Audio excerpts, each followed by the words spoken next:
Welcome to Mark Franzen Voiceover. You might see AI-generated images here, but this voice is 100% human.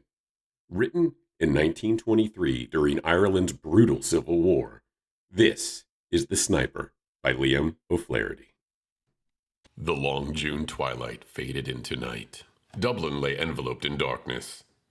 But for the dim light of the moon that shone through the fleecy clouds, casting a pale light as of the approaching dawn over the streets and the dark waters of the Liffey. Around the beleaguered forecourts, the heavy guns roared. Here and there through the city, machine guns and rifles broke the silence of the night, like dogs barking on lone farms. Republicans and Free Staters were waging civil war. On the rooftop near O'Connell Bridge, a Republican sniper lay watching. Beside him lay his rifle, and over his shoulder was slung a pair of field glasses. His face was the face of a student, thin and aesthetic, but his eyes had the cold gleam of the fanatic. They were deep and thoughtful, the eyes of a man who is used to looking at death. He was eating a sandwich hungrily. He had eaten nothing since morning. He had been too excited to eat. He finished the sandwich, and taking a flask of whiskey from his pocket, he took a short draught. And then he returned the flask to his pocket. He paused for a moment, considering whether he should risk a smoke. It was dangerous. The flash might be seen in the darkness, and there were enemies watching. He decided to take the risk. Placing a cigarette between his lips, he struck a match. He inhaled the smoke hurriedly and put out the light. Almost immediately, a bullet flattened itself against the parapet on the roof. The sniper took another whiff and put out the cigarette. Then he swore softly and crawled away to the left. Cautiously, he raised himself and peered over the parapet. There was a flash. A bullet whizzed over his head. He dropped immediately. He had seen the flash. It came from the opposite side of the street. He rolled over the roof to a chimney stack in the rear, and he slowly drew himself up behind it until his eyes were level with the top of the parapet. There was nothing to be seen, just the dim outline of the opposite housetop against the blue sky. His enemy was under cover. Just then, an armored car came across the bridge and advanced slowly up the street. It stopped on the opposite side of the street, 50 yards away. The sniper could hear the dull panting of the motor. His heart beat faster. It was the enemy car. He wanted to fire, but he knew it was useless. His bullets would never pierce the steel that covered the gray monster. Then, round the corner of a side street came an old woman, her head covered in a tattered shawl. She began to talk to the man in the turret of the car. She was pointing to the roof where the sniper lay. An informer. The turret opened.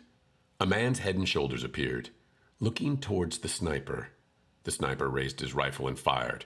The head fell heavily on the turret wall. The woman darted towards the side street. The sniper fired again. The woman whirled round and fell with a shriek into the gutter. Suddenly, from the opposite roof, a shot rang out. The sniper dropped his rifle with a curse. The rifle clattered to the roof. The sniper thought the noise would wake the dead. He stooped to pick up the rifle. He couldn't lift it. His forearm was dead. "I'm hit," he muttered.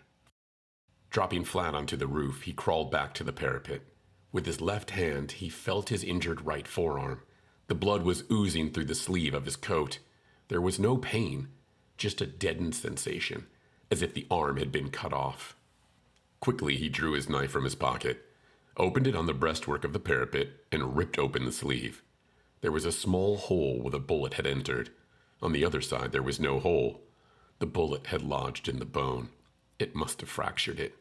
He bent the arm below the wound, and the arm bent back easily. He ground his teeth to overcome the pain.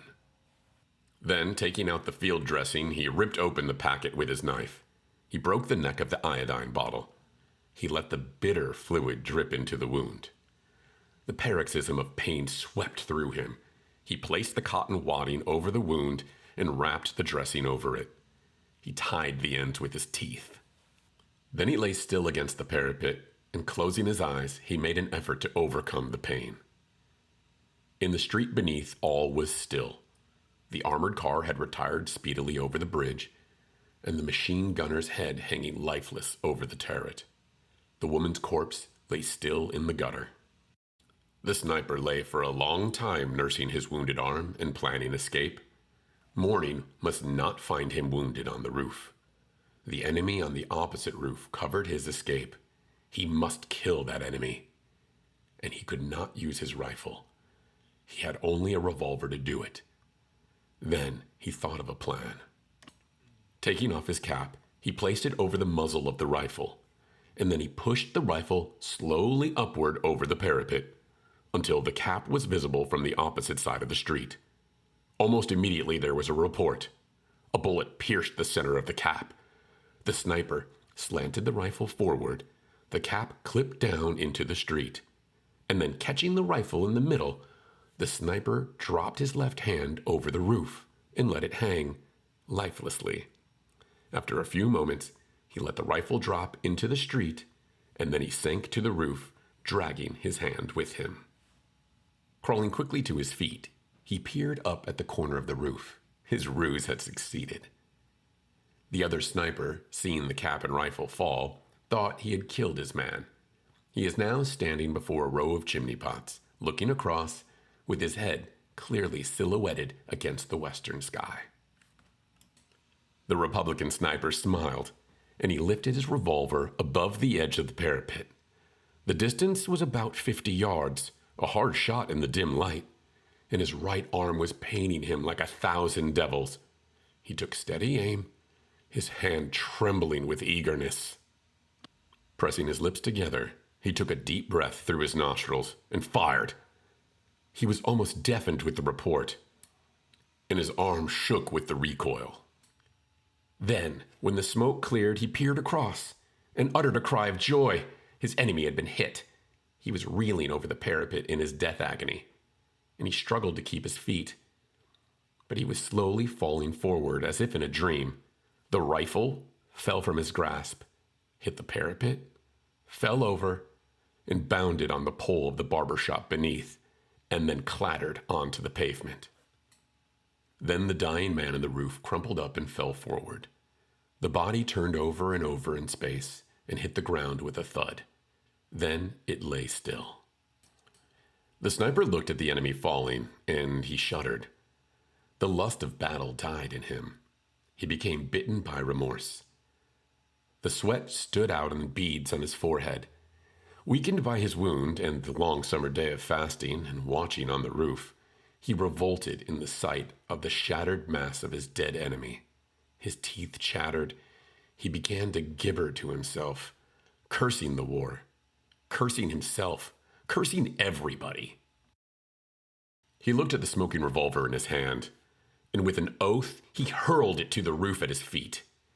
The revolver went off with a concussion, and the bullet whizzed past the sniper's head. He was frightened back to his senses by the shock. His nerves steadied. The cloud of fear scattered from his mind, and he laughed. Taking the whiskey flask from his pocket, he emptied it in a draught. He felt reckless under the influence of the spirit. He decided to leave the roof now and look for his company commander to report. Everywhere around was quiet. When the sniper reached the laneway on the street level, he felt a sudden curiosity as to the identity of the sniper whom he had killed. He decided that he was a good shot, whoever he was. He wondered, did he know him? Perhaps he had been in his own company before the split in the army. He decided to risk going over and to take a look at him. He peered around the corner into O'Connell Street. The upper part of the street, there was heavy firing, but all around here, all was quiet. The sniper darted across the street. A machine gun tore up the ground around him with a hail of bullets, but he escaped. He threw himself face downward beside the corpse. The machine gun stopped. Then the sniper turned over the dead body and looked into his brother's face. You made it all the way to the end. Thank you for that. I'm Mark Franzen.